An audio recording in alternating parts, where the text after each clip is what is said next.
abbiamo il piacere di avere qui di nuovo con noi Francesca Mannocchi.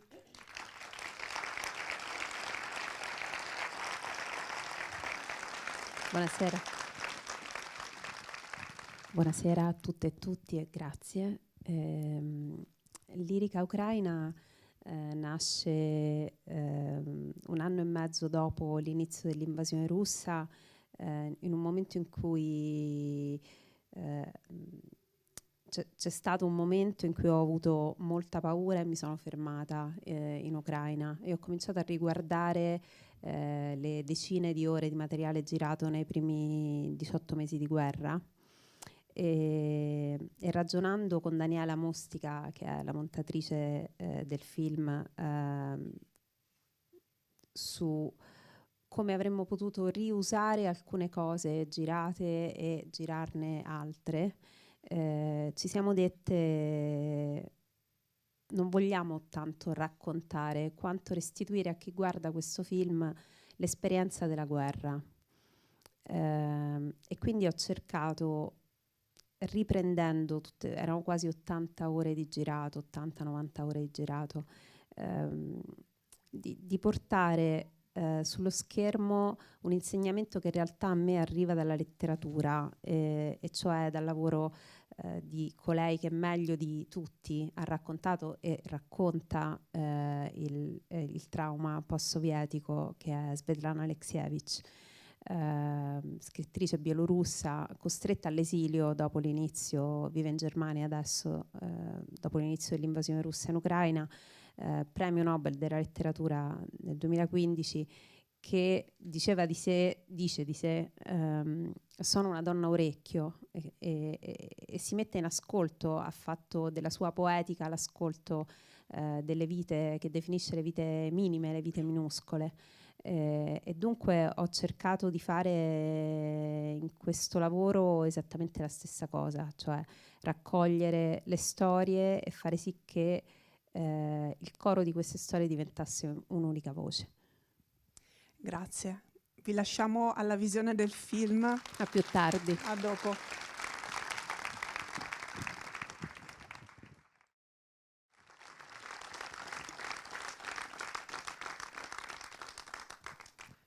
Francesca, grazie per questo film, grazie per il tuo lavoro. Io partirei da quello che ci raccontavi all'inizio, e cioè questa tua ispirazione letteraria, a partire dal lavoro della scrittrice Svetlana Alexieva, che vuole essere l'orecchio, e tu non sei solo orecchio, ma sei anche un occhio rispetto a queste storie così drammatiche.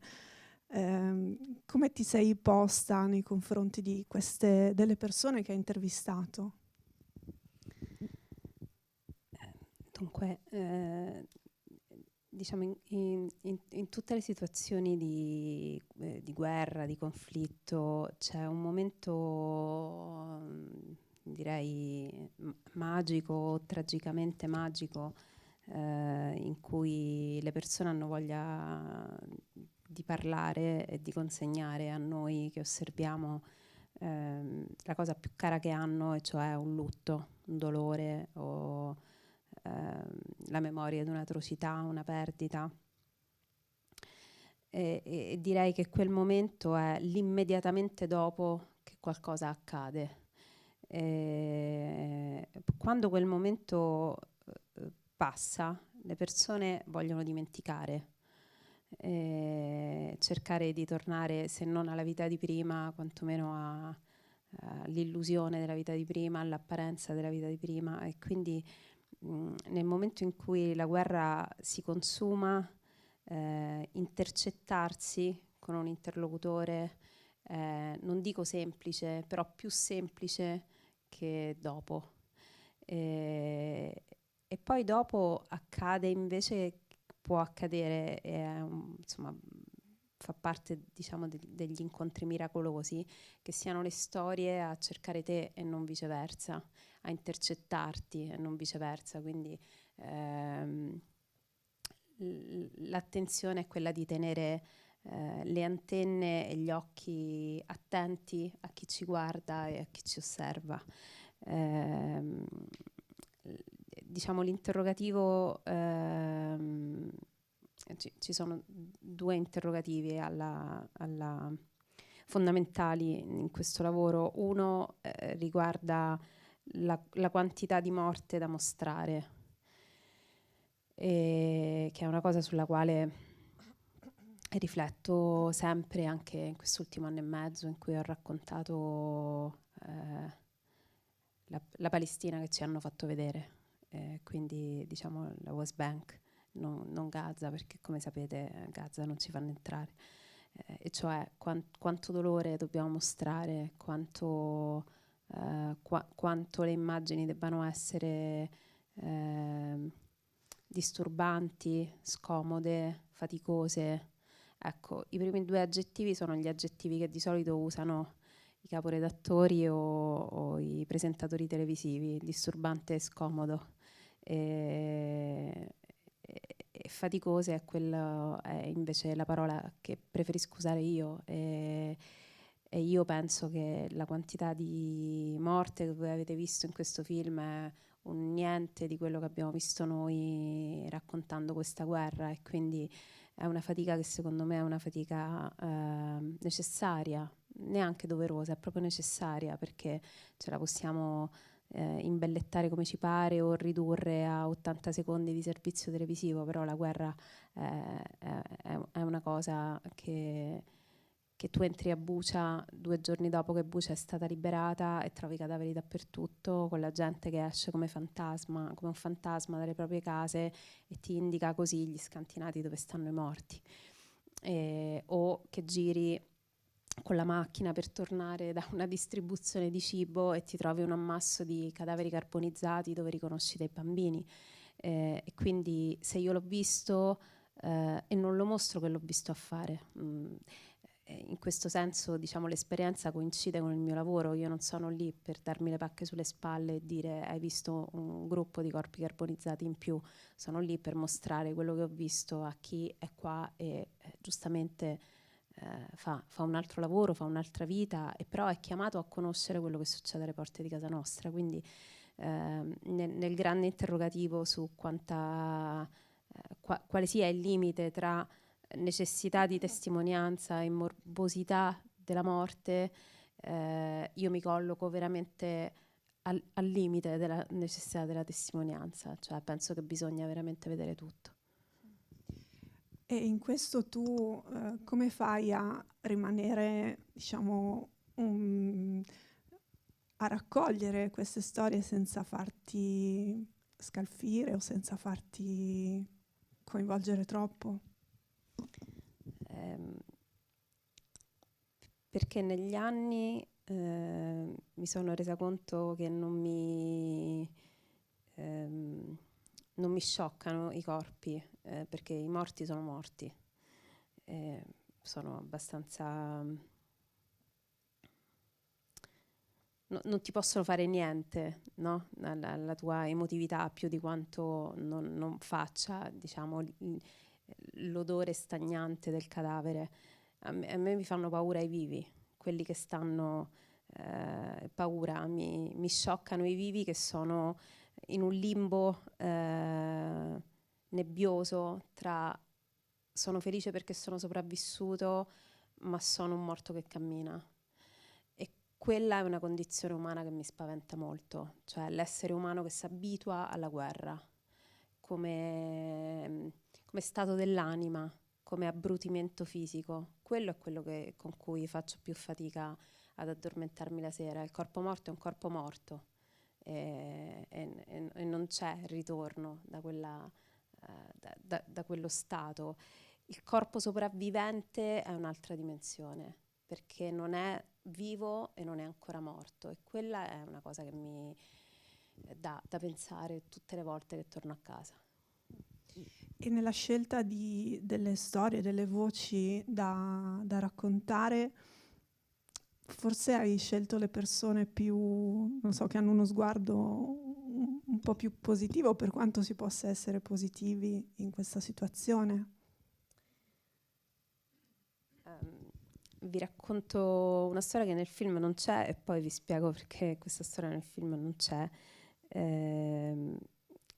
C'è una lunga scena di fronte, che è il fronte di Bakhmut. Poche settimane prima che cadesse era già accerchiata Bakhmut, e quelle erano le prime postazioni dell'artiglieria ucraina, dopo, diciamo, al di là di quel blocco di case annerite che si vedono e del cadavere che c'è sul letto, che è una persona morta di stenti, non morta per colpi d'artiglieria. C'è un ragazzo con una GoPro, forse ci avete fatto caso, un ragazzo che guida con una GoPro, un ragazzo è Yuri. E il giorno in cui ho accesso a questo fronte di Bakhmut, non so dove ho accesso perché per ragioni di sicurezza non ci dicevano esattamente dove saremmo andati, e scopro soltanto lì che avrei passato i successivi 2 giorni a fare una cosa su cui, nonostante, diciamo, l'Ucraina non sia la prima guerra che vedevo e raccontavo, quella era una situazione sulla quale non mi ero mai interrogata, cioè chi porta e come le munizioni al fronte. E l'ho scoperto mio malgrado, perché non mi avevano detto che stavamo proprio per andare a fare la cosa più pericolosa che si fa al fronte, cioè pigliare le munizioni e portarle, diciamo, di posizione in posizione. Vabbè, comunque passo questa prima giornata con Yuri che guardava sull'iPad tutte le posizioni dell'artiglieria ucraina, poi i russi che erano a circa mezzo chilometro, le varie basi dove bisognava fare la staffetta per portare queste casse di munizioni, sosteneva e dava indicazioni, ordini alle varie unità che incontravamo. Era organizzatissimo, pragmatico, preciso, mai cinico, ma sempre incredibilmente razionale, cartesiano, diciamo, nello svolgimento della sua giornata. E quindi la sera, quando siamo tornati nella base militare dove avremmo passato la notte, gli ho chiesto da quanto tempo fosse un soldato, perché davo per scontato che fosse un soldato di professione. Lui ha alzato l'uniforme sull'avambraccio e c'era tatuato un flauto. E lui mi ha detto: ma io non sono un soldato, io sono un falegname. Vivo sui Carpazi con mia moglie e mia figlia, Polina. E Polina 2 anni fa, allora aveva l'età di mio figlio, quindi 6 anni e mezzo, e l'ha chiamata dallo scantinato in cui abbiamo dormito, grazie a Starlink che era al fronte dappertutto. Ha chiamato Polina e gli ha detto: papà è al lavoro. E quando ha attaccato al telefono con Polina, io gli ho detto: ma tu stavi sui Carpazi a fare le librerie? No, ma esattamente. E lui mi ha detto: io faccio la guerra, era andato volontario come la stragrande maggioranza delle persone in Ucraina, perché così non la deve fare Polina, forse. E poi il flauto vero, quello del tatuaggio, era l'unica cosa che si era portato da casa.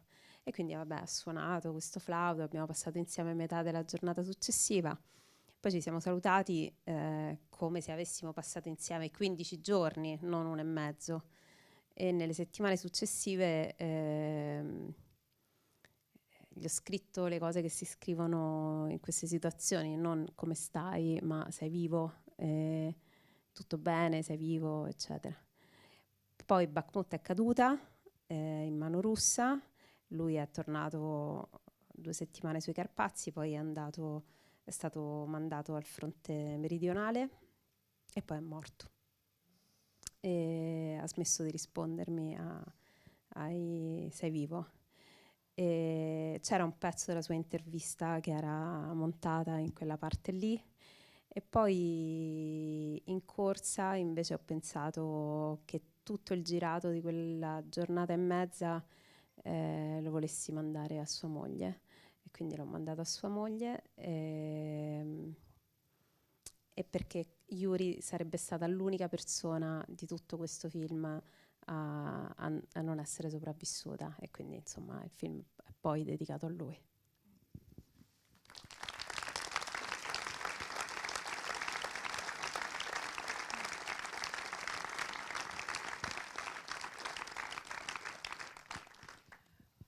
restando sul film, le immagini, quanto è di aiuto la camera quando si è in queste situazioni? Cioè quanto fa da filtro?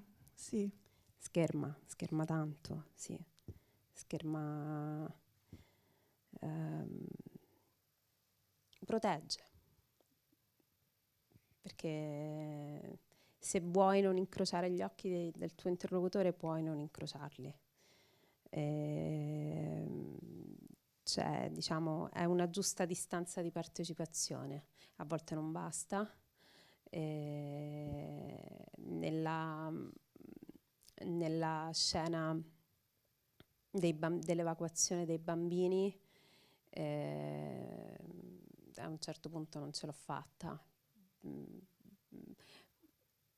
Mi capita raramente, però in quell'occasione sentire il grido dei bambini e vedere questi bambini portati via con le flebo attaccate alle braccia è stata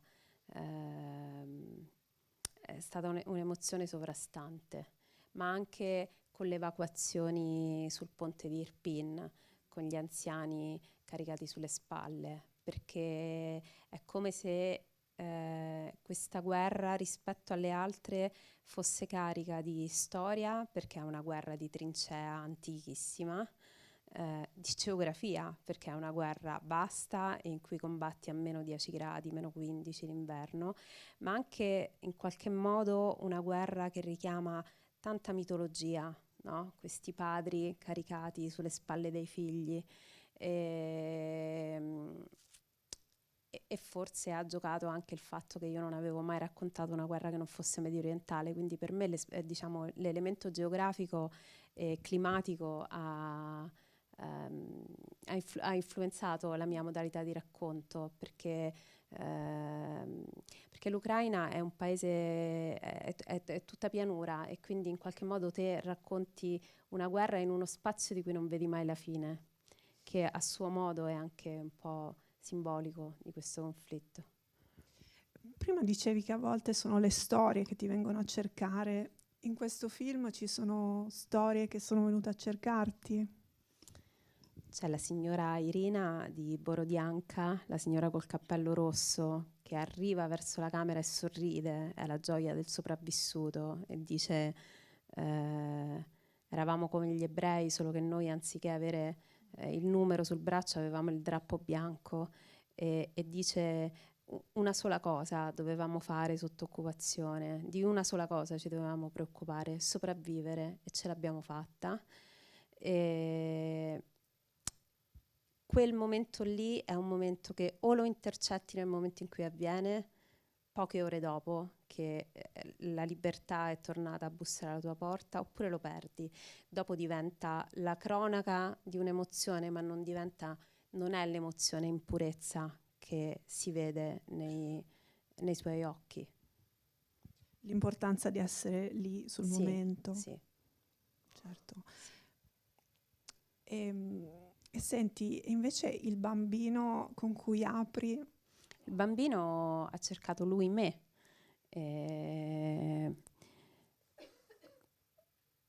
Quel bambino era a Isium, io stavo facendo delle riprese al cratere della bomba che aveva distrutto quell'ospedale, e lui si muoveva come se ballasse dentro a queste macerie. Io non avevo accanto, non c'era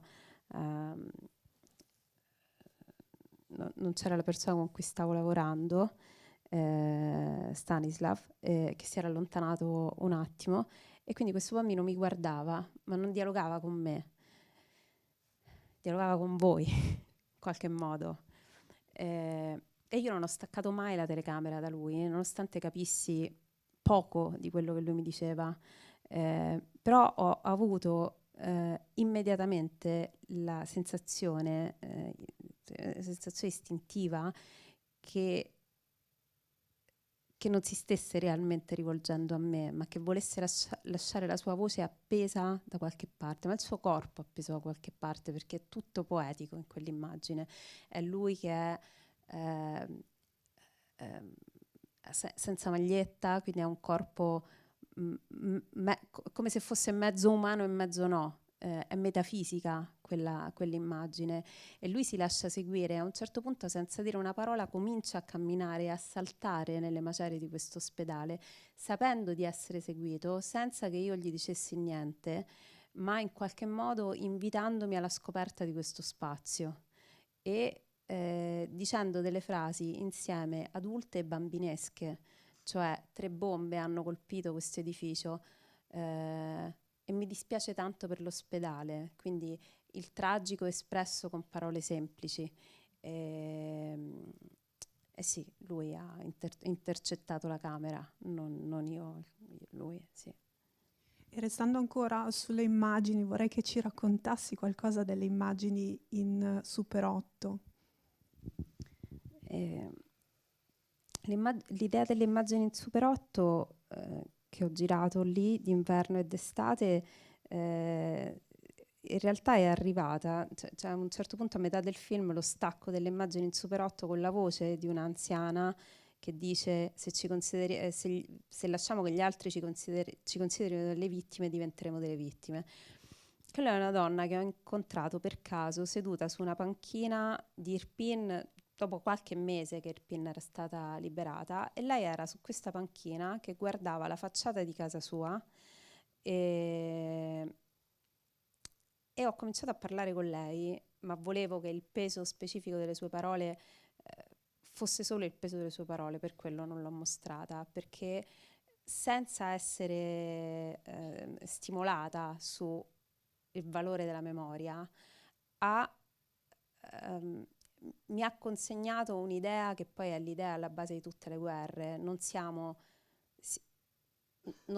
solo quello che ci è stato fatto, siamo anche quello che faremo.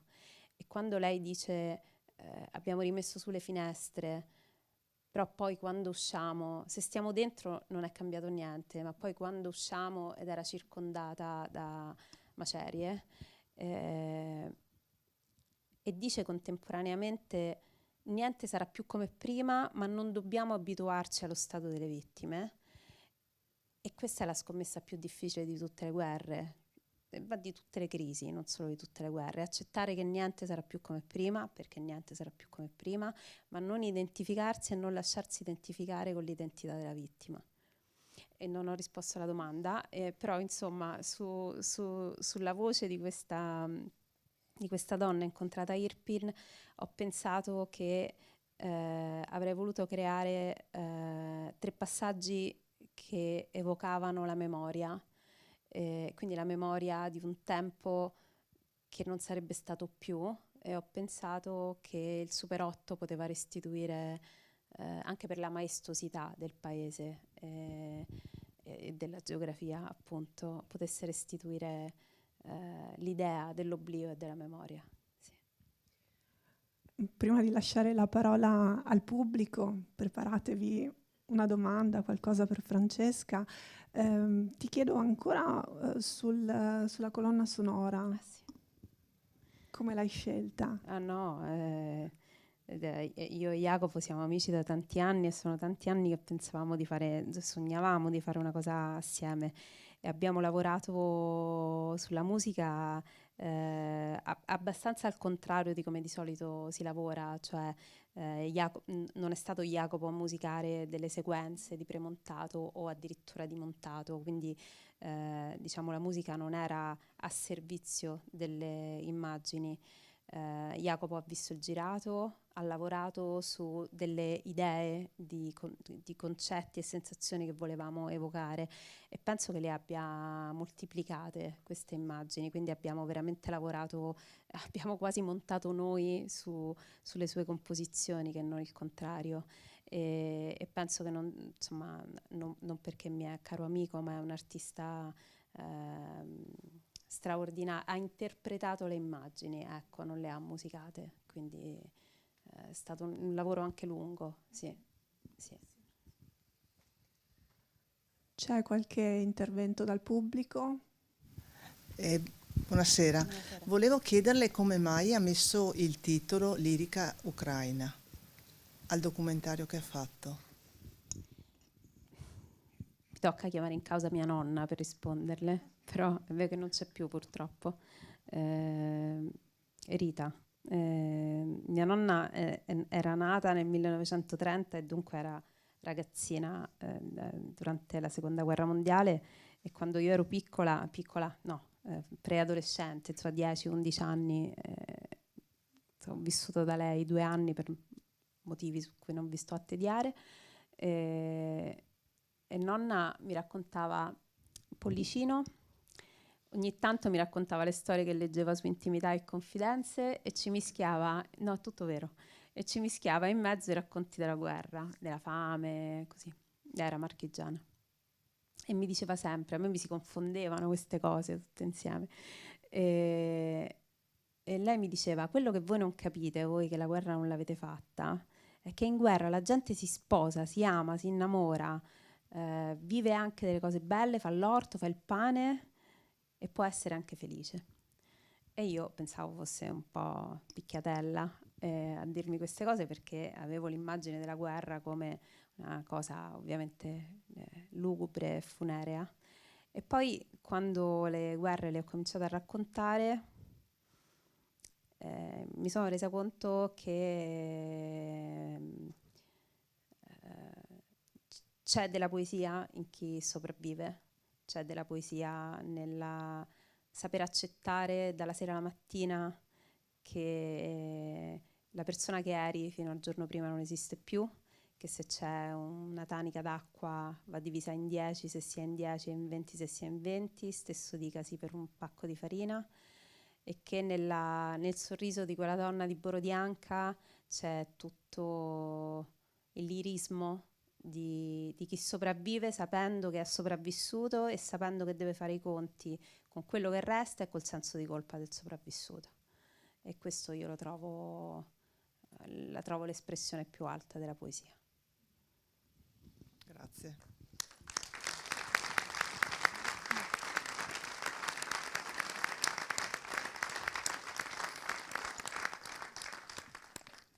Non vedo altre mani alzate.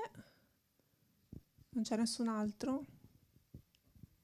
Sì, un attimo che... Aspetti, le do questo così. Sì, volevo chiedere, sì, le immagini sono ancora scosse onestamente, però un'opinione ecco, sui russi, insomma, su questi carnefici, nel senso che cioè, mi ricordo che a un certo punto uno dei soggetti dice che sono venuti a salvarci e ovviamente non ci credevano neanche loro, ovviamente, o comunque... Ecco, questo mi resta questo, insomma. Io questo conflitto non l'ho coperto da parte russa, quindi non ho ascoltato mai le ragioni di chi sta dall'altra parte, non perché io non volessi naturalmente, ma perché come varie cose, diciamo, questi conflitti contemporanei ci vengono impedite o precluse, oppure se copri un fronte poi non puoi più coprire l'altro, e quindi ok.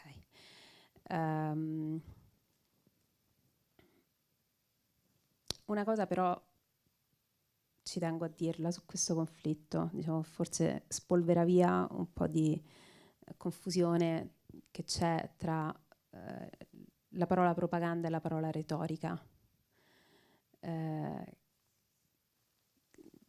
Cioè a dire, quando noi diciamo 2 propagande contrapposte, non lo so, forse una è propaganda e un'altra è retorica bellica, e la cosa è molto diversa, perché una prevede menzogna e l'altra no, esagerazione, che è una cosa diversa. Io ho visto una fossa comune di soldati russi giustiziati, di soldati separatisti russi, quindi ucraini separatisti, erano 12 giustiziati dai soldati ucraini. Si vedeva che erano giustiziati perché avevano un colpo in testa e le mani legate dietro le spalle. E queste immagini le ho riprese, mostrate, montate, raccontate, scritte, e sono tornata in Ucraina a raccontarlo. Non lo so se sarebbe accaduto dall'altra parte. E questo secondo me fa tutta la differenza tra propaganda e retorica.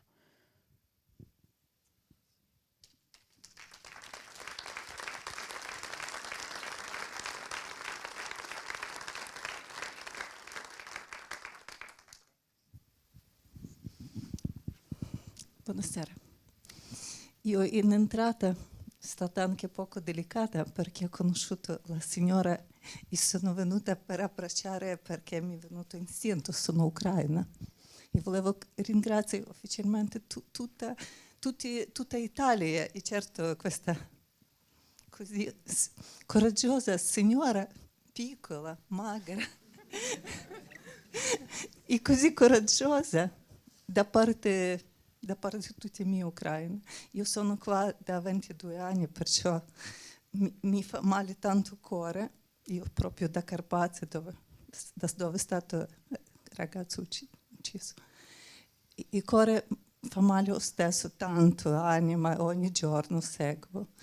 E soltanto volevo dire di nuovo, io ho abbracciato già la signora, ma volevo dire grazie da parte di tutta mia Ucraina e grazie a voi italiani, quelli oggi che venite qua e quelli che hanno aiutato noi tanto, che avete abbracciato noi in questi mesi di guerra e non dimentichiamo mai. Grazie. Grazie.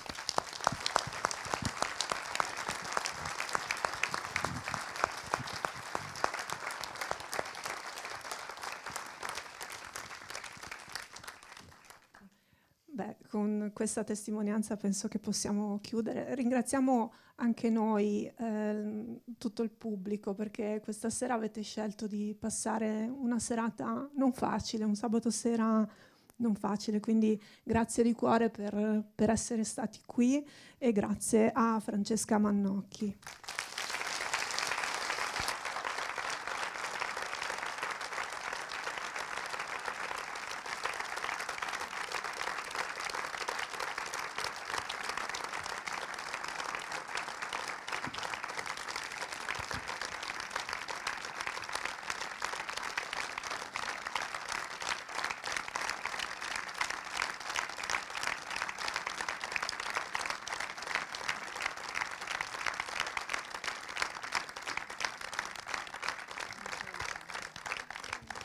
Grazie a tutte e tutti, grazie davvero.